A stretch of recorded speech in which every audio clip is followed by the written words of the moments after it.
একটা শর্ত কেন? তোমার জন্য হাজারটা শর্ত আমি পূরণ করতে রাজি আছি।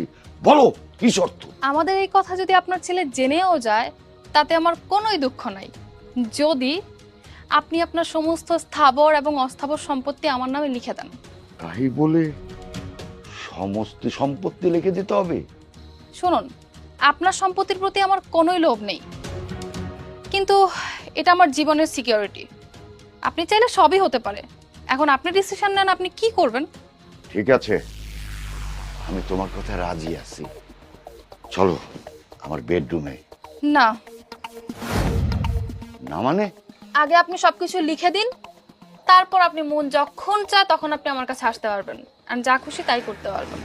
ঠিক আছে, আমি এখন উকিলের কাছে যে সব লিখে দিচ্ছি তোমার নামে।